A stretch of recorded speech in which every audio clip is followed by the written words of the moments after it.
It was a very minute walk by Baba Transit na yet din koma hodo na ha smart Ghana updates. So the first time I show you media but more subscribe while like you share na for from and so enya bia hwe small do beto dwa ya Baba Transit na yet din koma ebi and say ente bia na NPP amanyoko na kotfo aba ama ye wura Dr. Alhaji Mahmoud Bawumia so no and ndi MB party na nim emra MPP amanyoko no kotfo aba na ade say eni se amanyoko no so de omodi kan ayi omu ken ni dada ayi omampanyin dada yura John Dramani Mahama so no and ndi NDC party no anim na enkomodi dia koso emra ye ne yura first deputy speaker of parliament ono koye mrashibedwa ono koye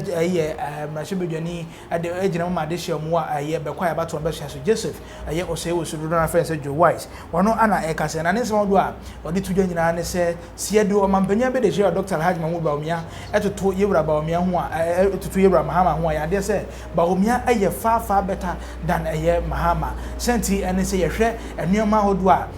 esiba Bawumia so vision ni ade esiba Bawumia so so e mana konya so me yomampanyi anaso nya nya yomampanyi kura enuoma hodo a wahya ase a wo ye digital ho nsensem ni ade a enuoma ekoye kakra wo Ghana anu se na mom ye de Mahama betoto Bawumia ho de Mahama de na se busu ese oni enso ka kire mra ye code dum so mu ni ade ni enuoma pina na Ghana ye ko mu te ade se yura Bawumia better e chen omampanyi dada yura John Dramani Mahama no semado yura Joseph Osei Joe Wise so edi ato job so yenko na yentie nchemu ahodo de ato dwa na efa Bawumia ana fesu Mahama ho ye ba betena se na ye din koma ahodo na. About that though, your party is clearly divided. I mean, the results of your primary show that you have Kennedy Agyapong, by the way,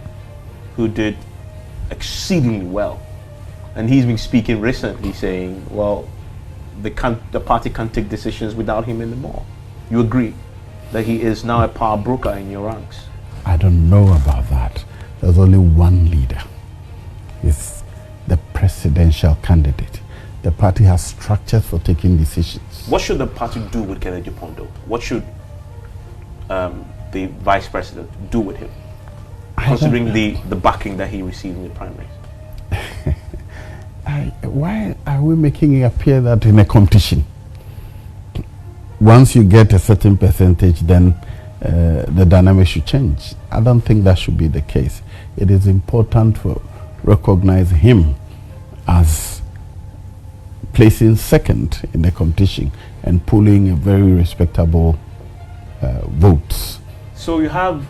Dr. Mahmoud Bawumia as somebody from the north, but he's also a Muslim. Very unique for your own party. I mean, you've had to fend off the tag of being in a camp party for so long. Now you have it. He's going to come up against John Mahama. What are his chances,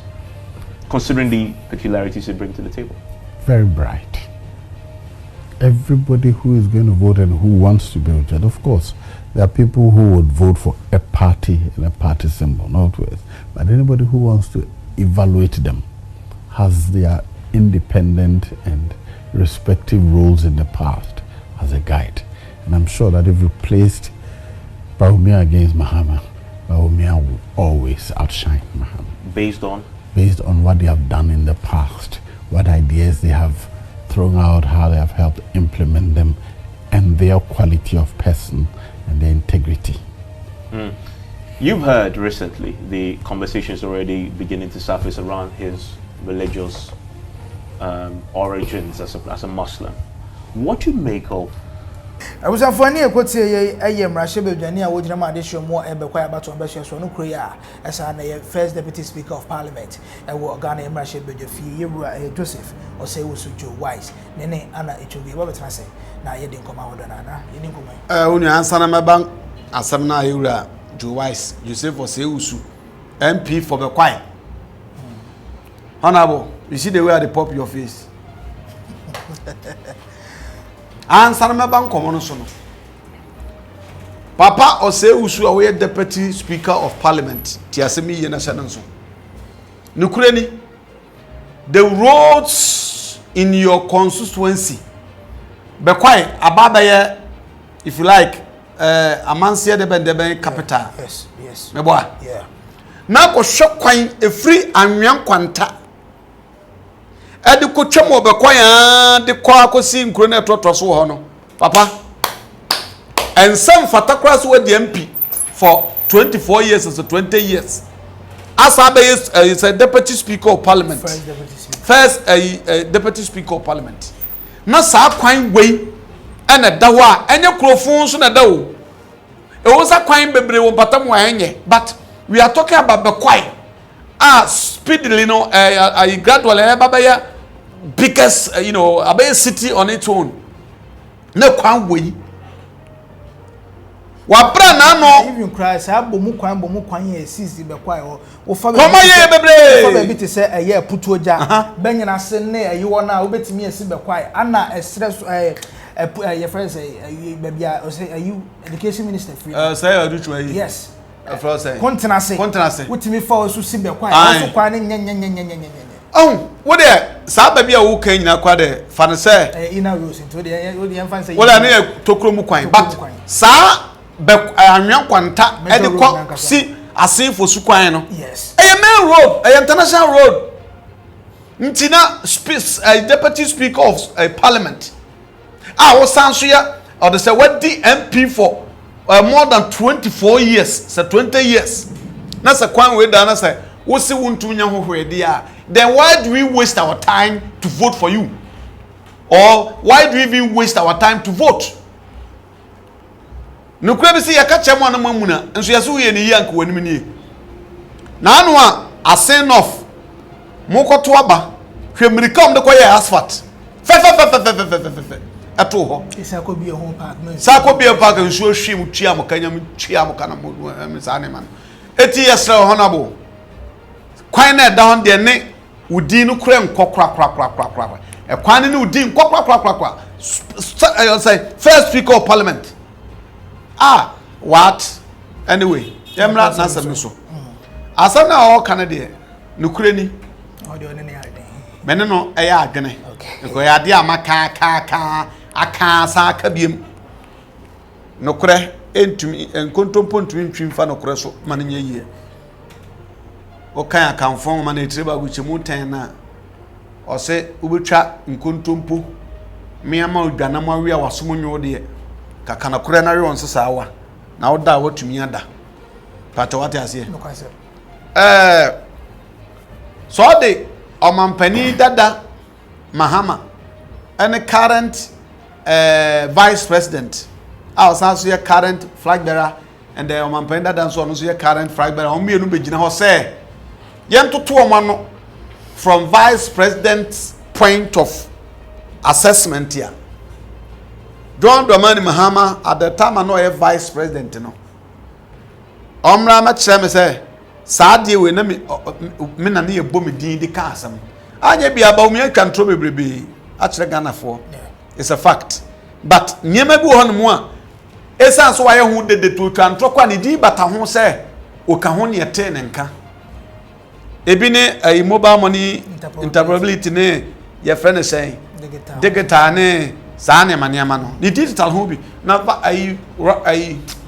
Mahama as vice president on so de na ebebo ndi antala ho da bi go bo say kokobo ketekete latest our release afi na ebeba onya kra lunch afi no balance so what I said there ebebo ndi antala ho and secondly anya bia menka say Dr. Bawumia has been perfect yes but ne man penin sete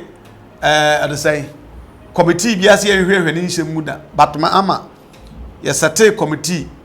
ewo ne nsam abrom ko to plane yes chairman na emuna ho ampaso plane ye wa yaten wa se bebrebe say official one bi ne dia de ben de be plane saga so what da enti how can you compare the two mana ye Nemos yesanso de ba omampani ankasa sa wadi mampani as John Dramani Mahama aja ono akọ interview bi say have you taken bribe before as me as a president as yes me as a person or human being what to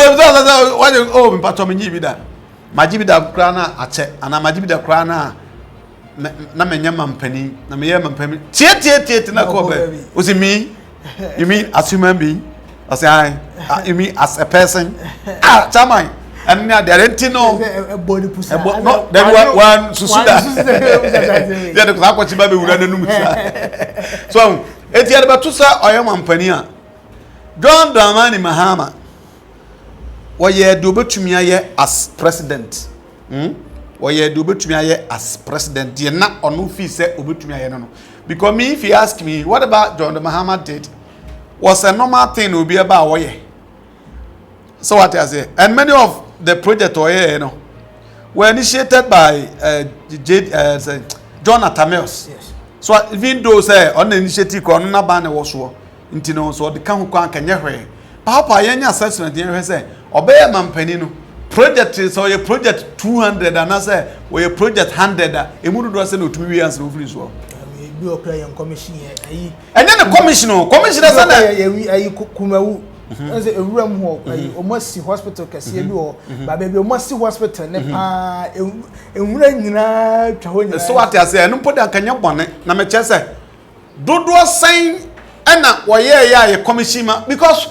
project 20 abeka na nkame ya na me free so na ba we ba na waja to e blogger na nkame ya na ba we ba na free so afari ayi military hospital na nkame ya na ba we ba na waja free so ahanu adan maba minisani enti so the tutunwa what Mahama did as a president it is not something extraordinary was ye gina so kasa ne santino yes to abaya de bay e de amano but abedum pempens aban we nso modern bonye de ya people will be looking for an option and the option the way between Mahama and then Bawumia baby amanfo be we afa na enkoye project anasa you ekom de amanfo ekom so de ya ekom Ghana mema beble mema wu ekom ntia so what dem eche na se ekom oya etu kosi interchange tamale ukosi pokuasi interchange uyese yese de se ekom de me a wade na waye nyina ye wure befi nyato abana ma obi a ofi se wo ba obenya aduane adi Mahama ba ofi se nkofo ebema nkofo fi se Mahama ba ombenya aduane adi a chance project because as pani bi kan se Ghana for de obede ne homo mpe project ana ya se kumase ya pani bi kan sa you know ene sa na emane am refi ni pakrodi minim kura so amem bona ha because ene sa na emane amana so na me che nti no obi de begina ho a I think say they are not matchable match but people will vote based on how they feel at the year 2024 don't feel no be so ato aba enya adubi aye ana adubi anye na be da se so for comment section as like you should have for eso so enya bi hwe yakra